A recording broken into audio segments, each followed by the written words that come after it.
Assalamualaikum warahmatullahi wabarakatuh.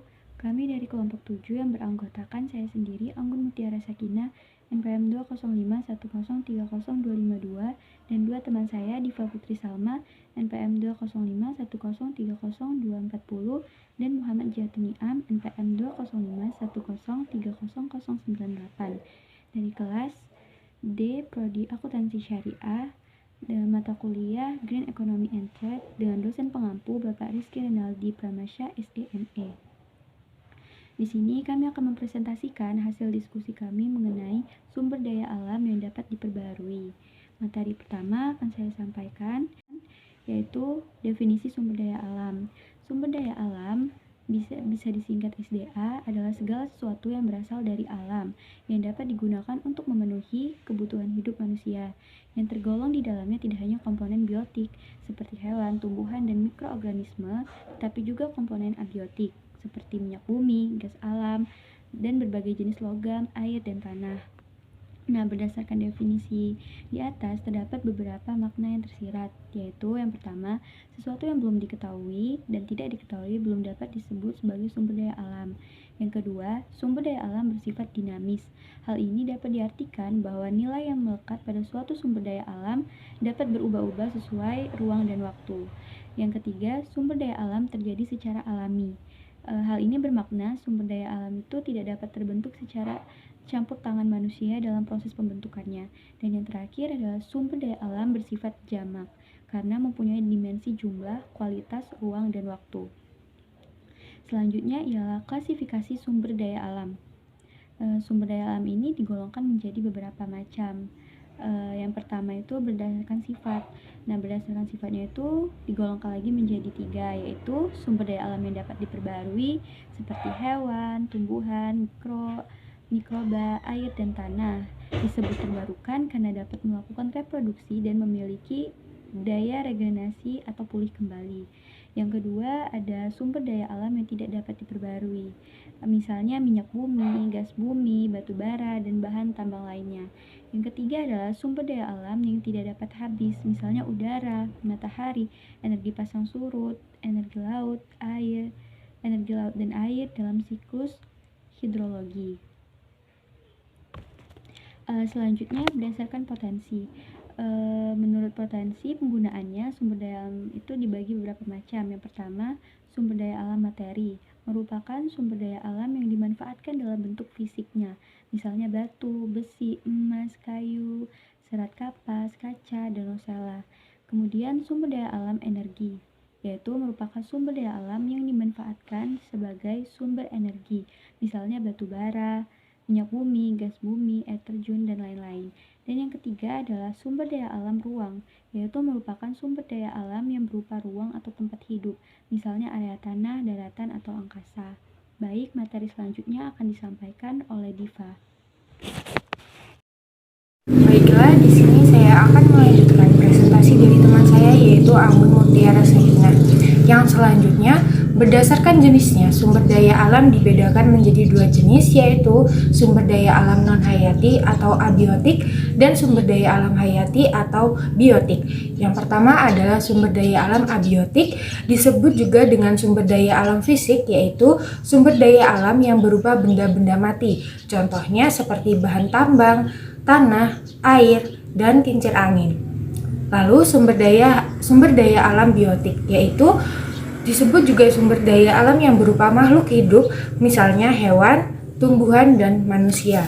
Berdasarkan Undang-Undang Nomor 11 Tahun 1976 tentang pertambangan, sumber daya alam menurut undang-undang ini dikategorikan menjadi 3 golongan, yaitu yang pertama golongan A meliputi bahan tambang strategis yang berperan dalam kelangsungan kehidupan negara, dan yang kedua adalah golongan B termasuk bahan tambang vital yang merupakan bahan galian yang berperan penting dalam kegiatan perekonomian negara akan dikuasai oleh negara. Dan golongan C adalah bahan tambang yang tidak termasuk ke dalam golongan A dan golongan B. Baiklah, yang selanjutnya adalah jenis-jenis sumber daya alam yang dapat diperbaharui. Sumber daya alam yang dapat diperbaharui dibagi menjadi 2, yaitu sumber daya alam hayati dan sumber daya alam non-hayati. Yang pertama adalah sumber daya alam hayati. Sumber daya alam hayati adalah sumber daya yang ada di permukiman dan hidup di bumi, antara lain hewan dan tumbuhan.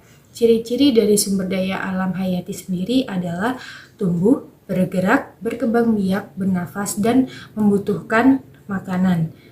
Yang kedua adalah sumber daya alam non-hayati. Sumber daya alam non-hayati adalah sumber daya alam yang bukan berasal dari makhluk hidup, sehingga sumber daya alam ini tidak bisa dimanfaatkan sebagai bahan pangan ataupun sandang oleh manusia. Sumber daya alam non-hayati itu tidak bermula dan tidak berakhir, karena sumber daya alam ini merupakan proses alami dalam kehidupan. Jenis-jenis sumber daya alam non-hayati yaitu adalah ada tanah, ada air, dan udara. Baiklah, selanjutnya yaitu cara pengelola atau pemanfaatan sumber daya alam yang dapat diperbarui. Pemanfaatan sumber daya alam harus memperhatikan kelestarian dan keseimbangan lingkungan hidup serta menjamin kehidupan di masa datang.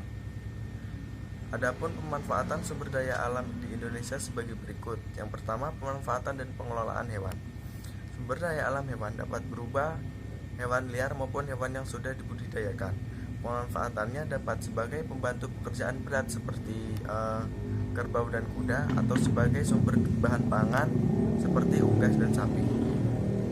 Untuk menjaga keberlanjutannya, terutama pada satwa langka, pelestarian secara in situ dan ex situ terkadang harus dilaksanakan. Selanjutnya, pemanfaatan dan pengelolaan air. Air merupakan sumber daya alam yang memegang peranan penting bagi makhluk hidup. Tanpa air, tumbuhan-tumbuhan, hewan, dan manusia tidak dapat hidup. Oleh karena itu, manusia wajib melestarikan dan memanfaatkan dengan prinsip ekoefisiensi.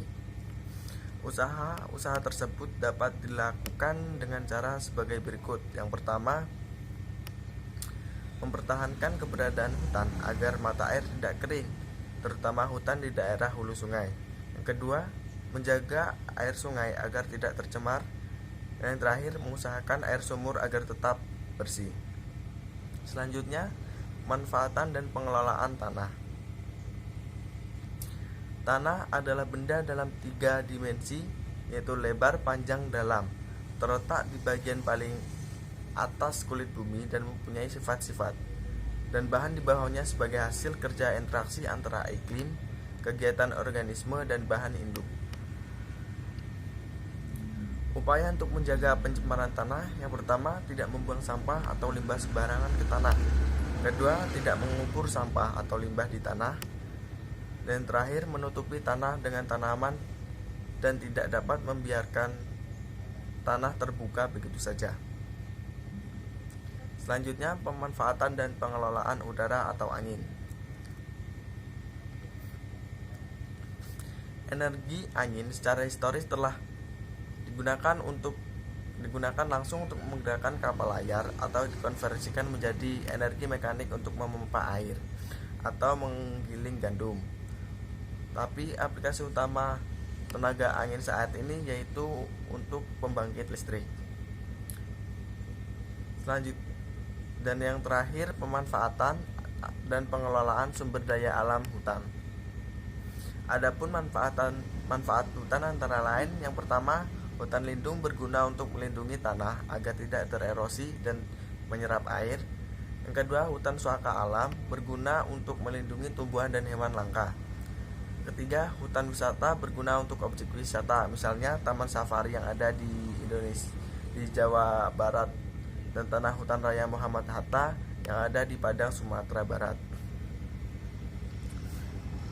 Dan yang terakhir, hutan produksi berguna untuk pengadaan bahan-bahan industri atau produksi, misalnya industri penggergajian kayu, industri pengelolaan kayu untuk kertas, industri pengolahan kayu menjadi triplek, dan industri pengolahan getah pohon pinus. Baiklah, itu tadi presentasi dari kami. Jika ada salah kata, kami mohon maaf. Kami akhiri. Wassalamualaikum warahmatullahi wabarakatuh.